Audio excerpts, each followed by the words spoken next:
அஸ்ஸலாமு அலைக்கும் வரஹ்மத்துல்லாஹி வபரகாதுஹு. அல்லாஹும்ம ஸல்லி அலா சையதினா முஹம்மதின் வ அலா ஆலி சையதினா முஹம்மதின் வபாரிக் வசல்லிம். அல்லாஹ்வின் நல்லடியார்களே, சகோதர சகோதரிகளே, நாங்கள் எதுவுமே இல்லாத ஒரு கஷ்டமான நிலைமையாக இருந்தாலும் கூட இந்த திக்ரை ஓதிவிட்டு அல்லாஹ்விடம் பிரார்த்தனை செய்தால் அல்லாஹு சுபஹானஹு வ தஆலா நமக்கு தேவையான அனைத்து விதமான நலவுகளையும் ஏற்படுத்தி தருவான். அது நம்முடைய இம்மைக்கான தேவையாக இருந்தாலும் சரி, மறுமைக்கான தேவையாக இருந்தாலும் சரி, எப்படியான தேவையாக இருந்தாலும் சரி, அவற்றையெல்லாம் அல்லாஹு சுபஹானஹு வ தஆலா மிக கூடிய விரைவில் நிறைவேற்றி தருவான்.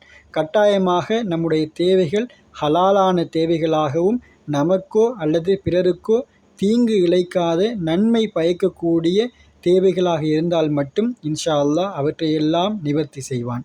ஒருமுறை நபி மூசா அலைஹிஸ்ஸலாம் அன்னவர்கள் தான் பிறந்து வளர்ந்த ஊரை விட்டு பாதுகாப்பு நலன் கருதி வேறு ஒரு ஊருக்கு தஞ்சமடைந்து செல்கின்றார்கள். அந்த சந்தர்ப்பத்தில் நபி மூசா அலைஹிஸ்ஸலாம் அன்னவர்களிடத்தில் எதுவுமே கிடையாது. உண்பதற்கு உணவு இல்லை, மாற்றுவதற்கு உடை இல்லை, எதுவுமே இல்லை. அப்படியான நிலைமையின் போது ஒரு நீர் தடாகத்தை காண்கின்றார்கள். அந்த நீர் தடாகத்தில் 2 பெண்கள் தன்னுடைய கால்நடைகளான குதிரைக்கு நீர் புகட்டுவதற்காக காத்து கொண்டிருக்கின்றார்கள். ஏனென்று சொன்னால் ஏற்கனவே அங்கு ஆண்கள் சிலர் அங்கு நீர் அருந்தி கொண்டிருக்கின்றார்கள். அதனால் பெண்கள் வராமல் ஓரமாக நின்று கொண்டிருக்கின்றார்கள். இவற்றையெல்லாம் பார்த்து கொண்டிருந்த நபி மூசா அலைஹிஸ்ஸலாம் அன்னவர்கள் அந்த பெண்களிடத்தில் இருந்த குதிரைகளை எடுத்து வந்து நீர் புகட்டுகின்றார்கள். அதன் பின்னர் அவர்கள் எந்த தேவைகளையும் முன்வைக்காமல் இந்த திக்ரை அல்லாஹ்விடத்தில் ஓதி பிரார்த்தனை செய்கின்றார்கள்.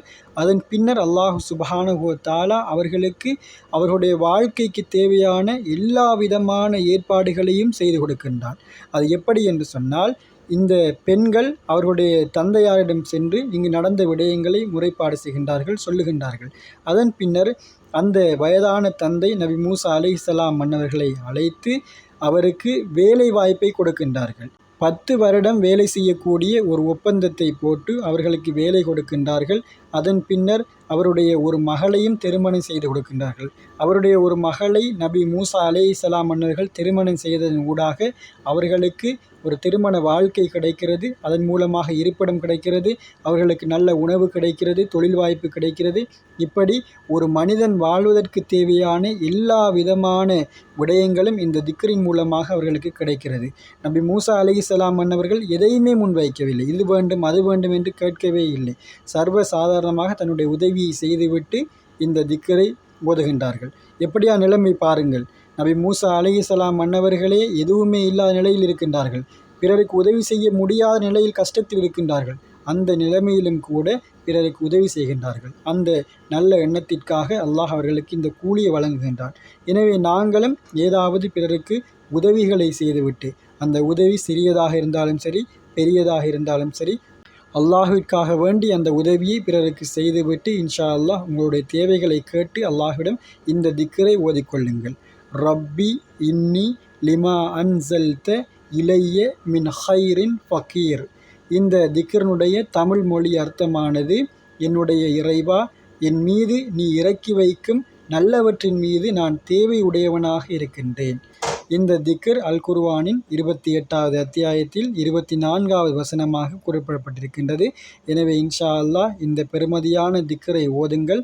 அல்லாஹ் சுப்ஹானஹு வ தஆலா இவற்றையெல்லாம் அருளுகின்றானோ, இவற்றையெல்லாம் இறக்கி வைக்கின்றானோ, எப்படியான விடயங்களை கொடுக்கின்றானோ எல்லாவற்றின் மீது நாங்கள் தேவையுடையவனாகவே இருக்கின்றோம் என்பதாக அந்த திக்ர் கருத்து பொதிந்துள்ளது. எனவே இன்ஷா அல்லாஹ் இந்த திக்ரை கொண்டு நம்முடைய தேவைகள் அனைத்தையும் பூர்த்தி செய்வோம். வல்ல நாயகன் அல்லாஹு சுப்ஹானஹு வ தஆலா நம் அனைவரையும் தேவையற்றவர்களாகவும் நல்ல நிறைந்த செல்வமும் ஆரோக்கியமும் நிறைந்தவர்களாக வாழ வைப்பானாக. ஆமீன். ஜஸாக்கல்லாஹு ஹைர். அஸ்ஸலாமு அலைக்கும் வரஹ்மத்துல்லாஹி வபரகாத்துஹு.